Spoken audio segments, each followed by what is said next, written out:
Good. All right, family, I'm back. I missed y'all. I know I was not on yesterday. However, I was on Thursday in the gentrification of public health crisis with Javon Muhammad and Bayview Center Point. Excellent discussion. More coming from that. But today I have the pleasure to be joined by my brother, my blood brother, y'all, Ross Wilkins. And I wanted to have a conversation with my brother about manhood, about fatherhood, about being a husband, and also working in corporate America. Because I feel like when you talk about a subject like that, it's all the other pieces that fit into that. Absolutely. So you have two sons. Three sons. Three sons, I'm sorry. That's okay. Three sons. And then how long have you been married? 24 years. It'll be 25 this year. Wow. What made you marry your wife? Well, first of all, I listened to God. I was dating her. We were hanging out. We were having a good time. We were, just into each other and just, and not like black love. But before we get in there, let me just turn it real quick because you do a lot of stuff. I've been watching your live casts and you getting into deep conversations, and you've really been a servant for a long time for the people. How did you get into doing that? I mean, I always wanted to ask you that question because it's like you're just a servant, and what you do really it's so broad and so bond, and I just feel so proud and just the love I have for you as my sister. And I'm always in awe of the fact that you are, just out there doing it. A lot of people talk about doing it. Even myself feeling as though being in a corporate America, and I won't say who I work for, but it's a rather large beverage company that has a very recognizable symbol all over the globe. And it's true corporate America. And there ain't a lot of charity and servitude in corporate America. I tell you that straight out, a lot of it. But I see you doing it. I mean, for how many years you been doing it? Oh, God. I mean, I think I've learned to watch my mother who did that, and she didn't have a budget. So for me, I think that's a part of like our debt to being on the planet. That's what I would say. So to come here, when you think about what it takes to be born, and then they have a mother that we had, how could I not give back? How could I not? Because I think a lot of our healing comes from just hearing our voices. Okay. And having our stories be told and sharing. And somebody's probably listening to this like, wow. Okay. Like I didn't know there was brothers like that worked in corporate America that was married to their wife for 24 years and has three sons. Right. And it's hanging in there. We need to hear your story. The one thing about it is, having my son see me get up every day and go to work, it's just like a gift to them right there, because they understand nothing that we have was given to us. It's through the sweat of our hard work and getting up and getting it done. Now, let me just tell you this. There's a lot of things that'll get you into the game in terms of corporate America, whatever you want to do. But hard work and character keeps you there. And those things are always being tested. They're always wanting to see how you can take a shortcut. And there's people that set you up, even people that you think look like you and, might have the same characteristics you have. They be the main ones with that crab mentality that's trying to find a way to just reach up and pull you down. You really got to resist through your character and faith, not to bow down to any of that. And that's my biggest gift to my sons right now. And it's no perfect science, because you don't know if you're being too hard on them, too soft on them. You're being, too stern, or you're giving them too much, because you want them to do better than you did. But at the same time, you want them to be self-sufficient. So you got to really do the best you can. The one thing that I would say was to just be involved, because at the end of the day, your kids are going to grow up. Now, either they're going to grow up with you or without you. I say you put your hands on them and you grow them up as opposed to letting them grow up. That's when the streets get them and all those things take place. None of my sons have ever been to jail. I've never felt handcuffs on my wrist. It's not normal for us to be in the system. It's not something that's acceptable. It's normal for us to get good grades, do what we got to do, be there for our families, just try to be a good steward. And I say the word try because there's no perfect man. There's no perfect person. Do the best you can. And you know what? When you make a mistake, learn from it and then move on. A lot of times we beat ourselves up over the mistakes that we make, right? Sometimes that mistake was out there for you to learn from and go forth and grow from that. And then understand that by putting that out in the universe, now I can keep somebody else from making that mistake, but I won't make that same mistake again. So it's definitely something you got to do. So tell me this, when you look at your sons and you see part of yourself, that you see young Ross in your sons? Wow, I see greatness in them, and I want to just tell them, like, wow, you were so much better than I was. One's a really good athlete.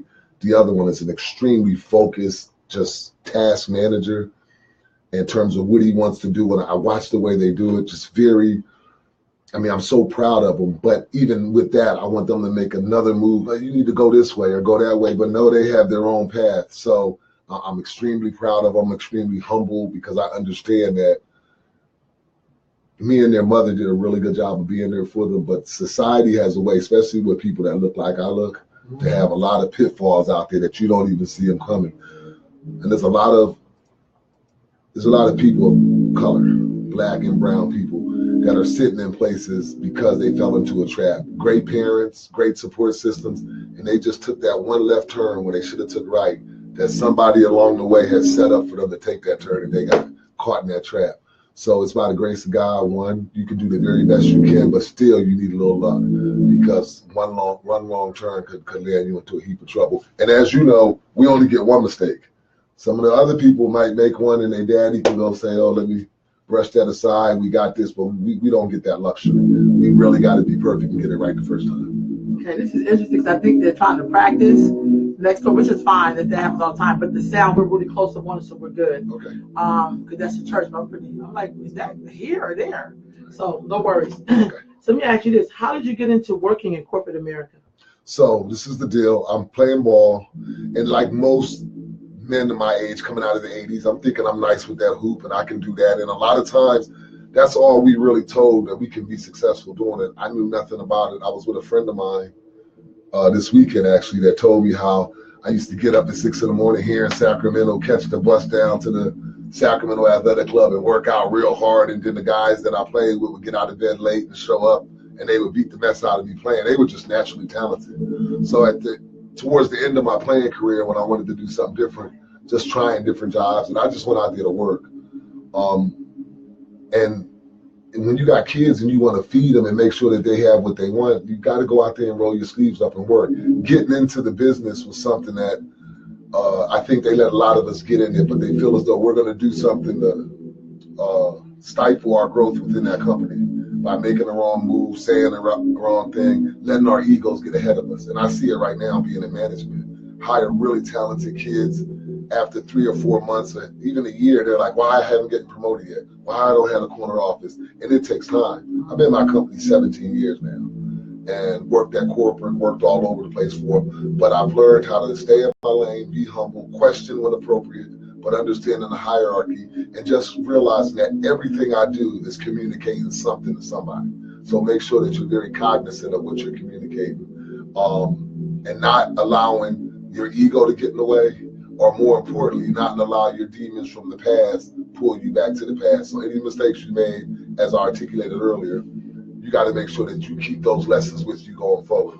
So it ain't easy, because the higher you get up, you don't see a lot of people that look like you and I. But you got to understand why you're there. You're standing on the shoulders of giants that have paid the dues way before us. Our dues have been paid. So we owe it to go out there and do our very best, right? So I have a bachelor's degree. My son's got to get a master's degree. Right? His son should be a doctor and move up. We owe it based on everything that happened before us. Talking to a gentleman about some of the things at our job that we deal with that aren't right and people treating us bad, and just dealing with just the obstacles of making it in corporate America. And my only question to him was, hey, when was the last time they sicked the dog on you at work? He looked at me like, what do you mean? Have they ever put a water hose on you? What are you talking about? I said, yeah, that's what just one generation before my generation, they had to endure all that. The generation before all that had to deal with whipping, foots getting cut off, chains, bondage. So when you talk about the obstacles, and they're out there, we have plenty of them still. But when you look at the obstacles that our ancestors have already overcome, look, the little obstacles that's ahead of us right now, they're just pure bumps in the road. So when you put it into that perspective, there's nothing you can say to me to get me off my game. You got to be locked in and focused, because the dues have already been paid, and we're really doing a disservice to our grandparents, our great-grandparents, our dad. I heard Martin Luther King say once, when they were talking about going back to Africa or starting your own colony, and he was like, my grandfather and my father had paid too much dues and blood for me to ever leave this great country.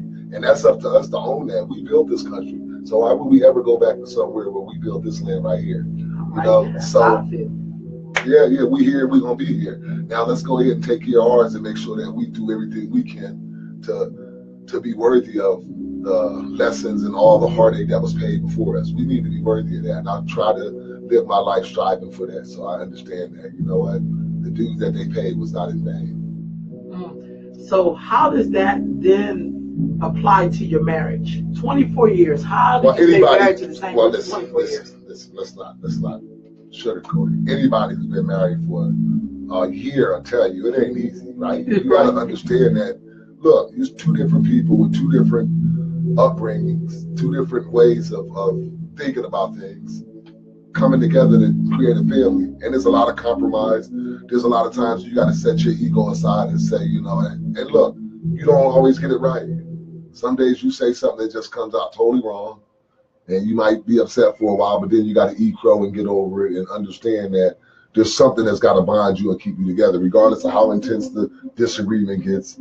There's a baseline of respect. And you know what? Sometimes we both cross lines, right? As just people. You said this, I interpreted it that way. You just got to be committed to doing it. The one thing for sure that's without a question is we both love our kids with every part of our being. So having that as a foundation, regardless of what we go through, we understand that, wait a minute, our boys come first, and we've always had that. So that was able to get us to sustain it and overcome some stuff. The other part too, and I tell young couples this all the time, once you make that commitment and you have a bond with someone, you really got to let everybody else out of it. Her people, your people, people she work with, people you work with, keep them out your business, and y'all go ahead and just figure out what you want to do to bond and grow forward. And you know what, when you have those ups and downs and those rocky roads, if y'all are true friends, you're going to get over that and be able to come back to that. And that's one thing about her. I mean, I used to joke around and call her, she was my crew before she became my wife. But that was true because we was really good friends in college. And when you start out with that, no matter what the obstacles, ups and downs, you can always go back to that friendship. What about do you have any particular heroes that you ponder on or think about when you're celebrating your success or when you're dealing with struggle? Do you have anyone you reflect on? Well, let me tell you this. Let's talk about celebrating success, which is funny because a lot of people will get to the point where maybe they get a bonus check at the end of the year. That was a successful year, right? Because in business, you don't have, it's never over. It ain't like you win a championship and the season's over. You're business. You're always trying to generate and do whatever.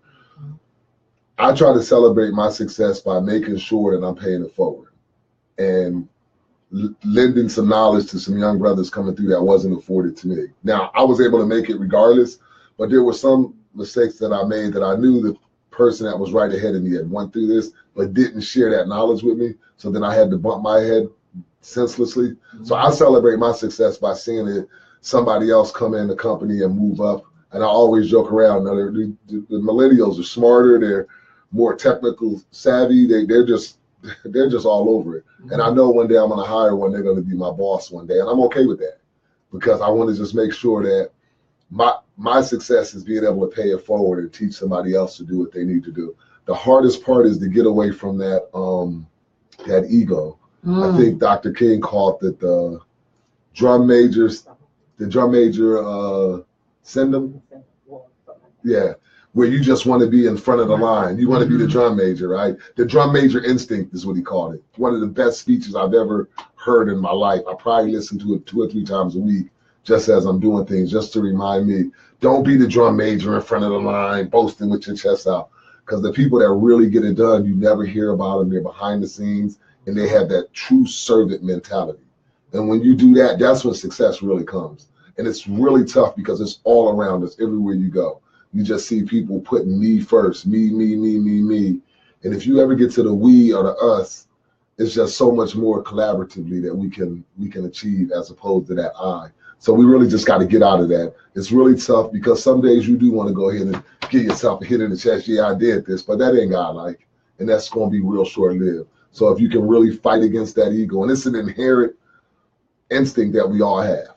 We all want to feel important. We all want to feel as though we're the starter, we're running the show, but at the end of the day, we're really not. It's just God, and he puts us all here for a reason. And if you can really harness that we mentality and that collective with your job, with your marriage, or whatever, it really helps because you can't do that by yourself. It's just impossible. We're not islands. You got to have that connectivity with your brother, your sister, and mankind. So if you had to give someone 5 characteristics to build on to make themselves more successful or to be able to complete anything, what would those 5 things be? Wow. Okay. The first and foremost ones is you got to have faith. I don't know how people in the world today get by without faith. Faith has got to be, I just think that without that, I don't know what you do, because in those tough times, you got to rely on that. The second part is just be true to yourself. Look, I don't care if I'm talking to you, the president of my company, or one of the janitors. I'm always going to be authentic. I'm going to be me. I try to be that positive person that brings energy to the room and don't take it. So faith, knowing who you are, being grounded in yourself is the second one. And then one thing that is unescapable, you got to have good character. You got to have your heart in the right place and do it, because bad karma in the air is just out there for everyone. And that will come back to you, your kids, and your grandkids. So those would be my top 3. And then the last 2 following behind that is just hard work. I mean, there's nothing that's going to replace hard work. Even if you make it or not, if you put the hard work and the effort into it, even if you don't succeed, you know exactly what you need to do to succeed. So once you do the hard work and you understand that it's all out there and you've done all you think to come through, then the last part is to share that, to make sure that you're teaching one others and paying it forward. So I think those would be my 5 right there that I think will make sure that it sustains you through longevity. So what happens is at the end, when I get to the last couple of questions, I'm going to write down your final, I always do the summary when I interview people, and I'm hearing faith, know who you are, good character, hard work, and share. That's right. Because, people tend to remember just words, like boom, boom, boom. Yeah. What message would you have for mothers raising sons who look like you? Because I get a lot of people, like even mothers who've done a lot, pressures out here so heavily, but all of them are lacking a father figure. For, they have men out there, but it's not necessarily the men we grew up. Even when your dad was there, you had an uncle, you had a cousin. These are people who have young men. Now they're like in high school, and they're really struggling to keep them on that path to just get out of high school, even though you need to have a master's today. My first thing I would say to that mother is God bless you. You're an angel. You're a queen. There's no right or wrong answer. Do the very best you can. Love your son or daughter with all your heart. Make sure that they understand that their mother loves them unconditionally. Be active, fully active in their life. My sons used to joke around when they were little. I didn't get involved with everything they did, but I was always somewhere peeping, watching, seeing who they talking to. And not so much for my sons to see that, but I wanted the other people to know somebody was watching them. So they was trying any shenanigans. They're like, who is that dude always peeping around the corner? Oh, that's my dad. I might not say nothing. But you're a kid and everybody around your kid to know mom, dad, uncle, and aunt, somebody's watching this kid.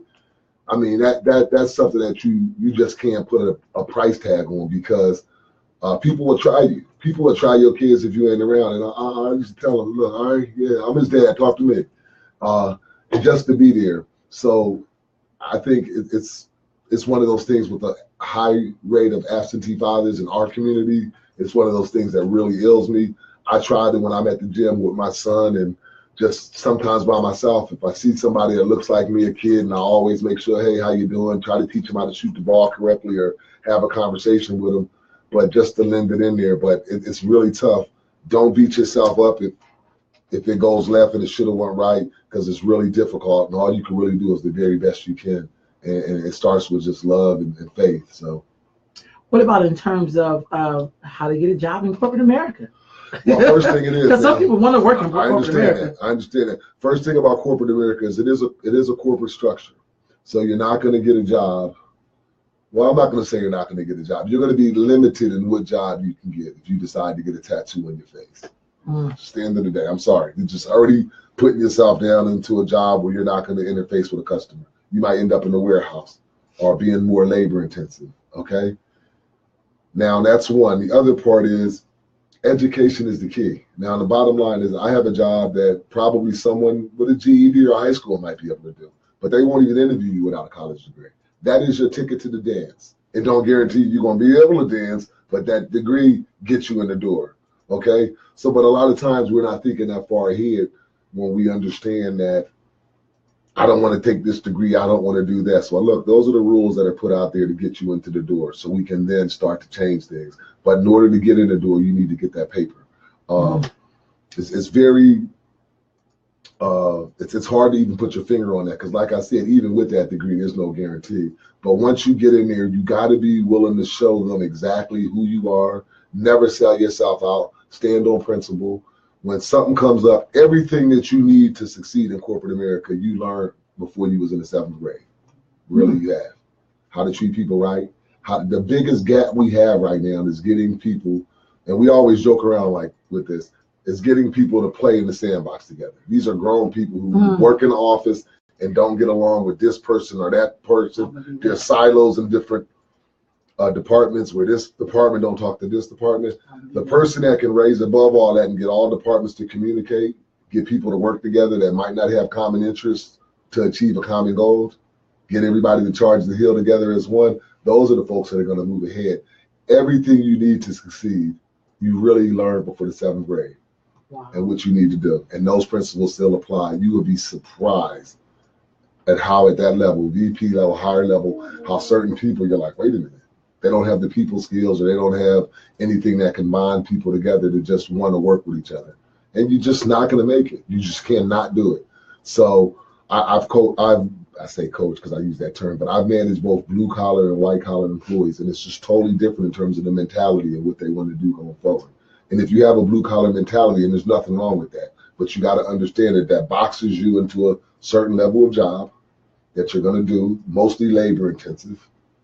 And then if you want to jump that gap and get over to the other side, you got to change the way you think in terms of how you go to business. And it's got to be with a collective mindset because anything else is just not going to work.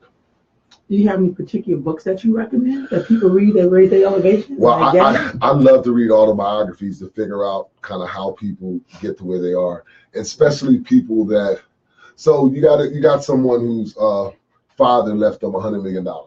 They cannot write a self-made book on how they made it. They made it because, it's like somebody who was born on third base and is celebrating that they hit a triple. Right. You didn't hit nothing. You were born there. So I like to look at the folks like a Stephen Bisciotti who owns the Baltimore Ravens, who started out of his auntie's garage and built up a staffing company and went into all things and brought the Baltimore Ravens, and is just a really grounded individual that really started with just his knuckles and just working. Michael Dell, who's got this huge computer company that he started and came up of it. I tell people, especially that look like I do, don't get wrapped up into only reading our books about how we did it, because some of them answers are in other books. Right. So you really can't be narrow-minded. The knowledge is out there for all of us. And when other people have shown you the blueprint, well, we listen to them and say, you know what, that might have worked for us. So there's a lot of things out there. Now, the one thing with technology, and one of the things that I've been doing as of late, is going back and really listening to a lot of Dr. King's old sermons, not even his speeches. Just when somebody was at church one Sunday in Atlanta and they just decided to turn their tape recorder on and you just listen to the words he said, you can close your eyes and say, that applies to today. And those lessons are out there because that's someone that was in the struggle and the ultimate sacrifice, in terms of what he gave. Right. Because he really was just someone that I think with the mainstream information that we get about Dr. King is very canned right now. But if you peel that back and do some research, you can find some more information that really will blow you away, just about how truly committed he was and what he really sacrificed for all of us. So I've been really going back listening, and I think it's not a week gone by that I haven't heard something, and I'm like, let me replay that. Did he say that? And it really gets you. And that's for both the spiritual one, but it was definitely grounded in the struggle and what we're going through, or what we were going through in the 50s and 60s during his lifetime. For him to have such an impact on the world and only live to be, 39? 39. It's just like, it makes me feel humble that I'm 51, about to be 52, and don't just feel like, man, did I do enough? And I'm not saying all of us have to sacrifice to that degree. I agree. But sometimes you feel as though, wow, I probably could have been a little more involved. And it's not too late as long as you're on this side of the AstroTurf, right? Right. You can always do something. So, but just there's so much information out there. I would just say, just get some information. Just listen, read. Don't be closed-minded thinking that you know everything, because you really don't. And it's really difficult for us to just shake that away and say, I'm open-minded, I want to learn some new things. I also think people don't understand it with Dr. King is that the basis of his spiritual belief was social justice before we started calling it that. Right. Like if you were a Christian, you had a belief, you believed that everybody had a right to be treated well, to have food, clothing, and shelter. Those are real basic human rights, if you will. But a lot of people, we have a lot of religion in our society, but that social justice piece be missing. Totally. So that's what you're talking about. He's like, that other piece is like, yeah, that's the piece that made him really, he really believed in that. Like, I'm supposed to take this gift that I have and push it through for all of us to be where we can have that fair shot or a chance to be treated with respect. Absolutely. So that's what I hear a lot with Dr. King. And I think some of us don't really always get that part. You know what I mean? I agree. No, that's the heavy part. You be like, wow, like, okay, like we just came from singing, but now we got to go do some real work. But see, we like that surface stuff. Right. The surface stuff is comfortable. Right. The surface is really comfortable to all of us, right? Because we're right there. We can say this. It's comfortable. Right. When we start digging in, especially when it's about things that we've done to ourselves, or how, hey, let me step on this sister here. Girls shouldn't be doing this, right? So now that sexism piece is in there. All right, wait a minute. This dude over here is a little darker than me. We don't like him, or this dude, he's one of them light-skinned dudes. So then we start putting up other barriers when we start digging deeper. And when we talk about this lesson, he talked about how even back then, he didn't use the term hood rich, but he was talking about guys back in the 60s buying cars that they couldn't afford. And it's just like, wait a minute. Like right now. Or with the nice suits on coming to church and like, wait a minute, your family ain't got no food, right? But we want to put on these appearances and these airs. And it's like, wait a minute, ain't nothing really changed, right? And again, out of all the opportunities that have come our way, we can still look back and think like, wait a minute, we really haven't learned the lessons that were just put right out there in front of us. So why didn't we learn it, And I think it's our responsibility to teach our young children and young folks coming up that, there's a price to be paid, and most of it has already been paid. We can prosper for that. Now, when we get caught back up into that, we're paying a debt that has already been paid. So let's move to the next level. Let's move beyond this. You have a question here. Sac Econ Wiggins says there are a lot of skills that come from corporate life, and I know these skills will help us. We build our own infrastructure. I have a corporate job too, but I struggle to play the game. Really struggle every day. King, she's referring to you. Do you have any advice for overcoming the particular struggle on a day-to-day? Absolutely. Okay, so one of the things that I do is this, because I go through that a lot. One is I'm a music person, right? Get your music, get your whatever you listen to. Sometimes you got to go to your car, put your gospel music on. Love Kurt Franklin. Love what is that? Stan? Who sings Stan? Donnie McKirkland. Sometimes you got to put that on, turn it in, get you a prayer on it, and go in there and just attack this. The one thing I can tell you right now, regardless of what you're going through at your corporate job, you stronger than that. You stronger than that. Ain't nobody, everything that they're trying to do, to hold you back, you stronger than that. And guess what? The more you put that strength out there, the more it's going to come at you in different type of ways, right? Then all of a sudden it's going to stop. And somebody who looks just like you is going to come hire you. You're going to work with them. And that's going to be the one that's really coming after you. So I really respect that outward people trying to hold you back. When they in your face, it's right there. I like that because I see it coming. The one I need you to pray about and to really keep your antennas about is the one that you don't see coming, because that's the one that's out there, and that's the one that's ultimately going to get you. So all the noise that's in front of you that you hear, be blessed that that's in front of you, because then you can maneuver around it. Keep your strength. Know who you are. It's a game to play in the sense that you have to do certain things. It's never a game you have to play with your heart. Know your character, be true to yourself, but just be prepared for those obstacles that come your way that you can't see coming. And that's when you need the Lord. You need to be prayed up for that one, because that's the one that'll ultimately pull you down. Travel. What kind of traveling have you done? Not as much lately. My son is currently playing college ball, so I'm driving a lot to see a lot of his, mostly in the state of Florida, some out. In my younger life, I've traveled to Europe a few times, been to Poland, been around the world. The one thing I learned traveling, and I think this is what gives me a good just hope about our country and where we are, is the American experience really is remarkable. It really is. Spent some time in Poland with a couple of gentlemen who already knew when they were 10, 11, 12 years old what they were going to do the rest of their lives because it's what their father and their grandfather did.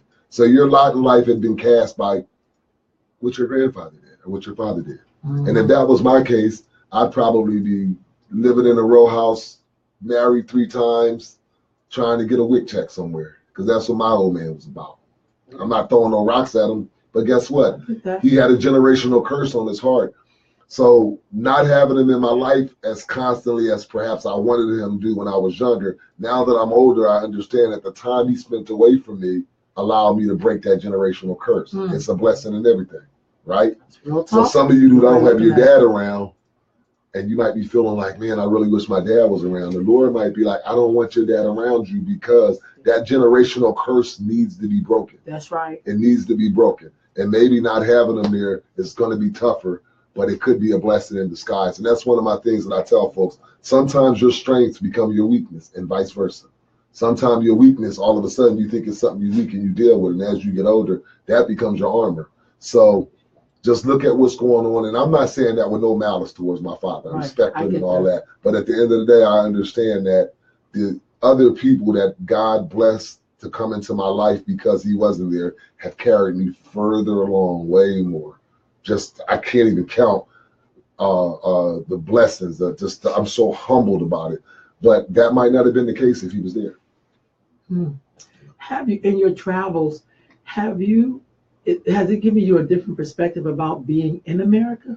Even though we know America's not the perfect place, people. I don't want y'all think I'm talking about utopia, but I know in my own travels, I'm absolutely I'm grateful and very glad about my ancestors' journey here and their struggle and their sojourn, because I get to have choices even doing this. Yeah. This would cost money if I was in another country. I'd be at some internet cafe trying to make my phone work. You know, this is, but what has it been for you? I'm saying, what it's been for me as a Black woman, like, oh my God, like. I've always felt as though, and I don't know if it's just me, but I've been around people whom, for whatever reason, we've had a totally different vibe with. So there might be somebody who everybody is like, stay away from this person. They're this or they're that. And I'm like, let me give them a chance. And then all of a sudden, my relationship with that person is totally different. I'm like, oh, I got my experience. So I remember being in Katowice, Poland, about 3 hours south of Warsaw, with a Muslim gentleman. And we had played a little ball, knew each other, hung out a while. He invited me to his family's house to eat. And I remember him introducing me to his brother-in-law and some of his family members. And he said, this is Ross. He's an American, but he has a heart of a Muslim man. And it was his way of honoring me as to, look, his heart is somewhere else. He's not a Muslim, but he has a heart of one. And just our interaction and the way I dealt with him. But I was able to sit back and look at this man in a foreign country, or he was in his home country. I was a foreigner there. And how he had to get up every day and go to work because he had 2 kids to take care of. He wanted to make sure his wife had a nice pair of shoes and a nice hat to wear to church. And I'm thinking, there's no difference between him in Katowice, Poland, and me in West Philadelphia or South Sacramento. It's like we're all bonded by certain things that, regardless of where we are, our governments are put into a place where all of a sudden they want to create borders to start dividing us. Mm-hmm. But if you take all that away, and we're not our government, we are the people. So it's like you look at it, and you get down to the people, and you're like, wait a minute, it's just really no difference. There's really no difference between all of us having to do certain basic things, and the one commonality that we all have. I don't care who you are, how much Skrilla you got. Do they still say Skrilla? Because I'm kind of old. What they say? I think they say cheddar now or something. I don't know. You said cheddar bag. It's off bag. They get the bag, right? How they get the bag? But my thing is this: we all got to meet that final calling of death, right? That's right. So it's like when you break it down to the basics, it's like we're all the same. So I was traveling a couple of weeks ago, and I ended up going into a hotel I was staying at, leaving, and sitting down with the governor of Florida. So we're sitting there, we're talking, and you know, he's telling me about all he's doing out there. And I was looking at him and I'm thinking, okay, he's a Republican, not, you know, I don't believe in a lot of things he do. But walking away from that conversation with him, I'm like, you know what, Mr. Scott is just like me and I. Now, he happens to have way more money than I do. He's in a position of power. But at the end of the day, he talked about his wife and his family and some basic things where when you put that ego aside and kind of look at what people are after, the real basic commonalities that we all carry are things that regardless of what lot in life you have, we all share them. So I've always tried to reach into people's inner selves and pull that out and connect with them on that level. Mm-hmm. And on the flip side, when I come across those that are just totally giving me the Heisman on. You know, they look. What do they say? Looking at you with ears, looking down your nose. You know what? I gotta brush that off my shoulder. You can't allow that to even penetrate you because it's out there, but I don't even receive that. I don't even accept that. So therefore, it doesn't bother me at all. I'm already focusing my energy on where the love is going and it's coming this way. If it's being blocked somewhere else, that's cool. But I don't even receive that. It's something that I don't even have to deal with. How do you think some of us can survive this era of 45? Listen, which I don't really. No, I think it was D.L. Hughley that said what our grandparents went through and all that. We survived that. We can definitely survive this. So look, I think it's exposing them and what a lot of them think, because he's probably. Well, not probably. He's definitely not the first president to have these thoughts. I mean, let's just be real. Now, obviously, he ain't bright enough to keep his mouth closed, and he's tweeting it out there. But like I said earlier, I appreciate when it's right out there. I can deal with that. I can deal very finely with understanding, okay, this is where you come from. I'm good. Now, I remember Bush, when after 9/11, made a declaration that when it comes to fighting terrorism, he will not make a distinction between those that are terrorists and those that support the terrorists, or those that harbor terrorism. Remember, he made that statement. So either you're with them or you're not. Even if you're not part of them, but you support them, I make no distinction. And it's the same thing with 45, right? I make no distinction between him and the people who support him. So if you stand in this camp, and there's some of us that get kicked out of this camp and now want to go on reality TV and say they want to sell a book because, they're so appalled at what they saw. Wait a minute, you saw it and you put yourself there. Don't come back here now. There's no distinction. You're all the way in this camp right now. You don't get to quit that game. You made your choice. You're in that.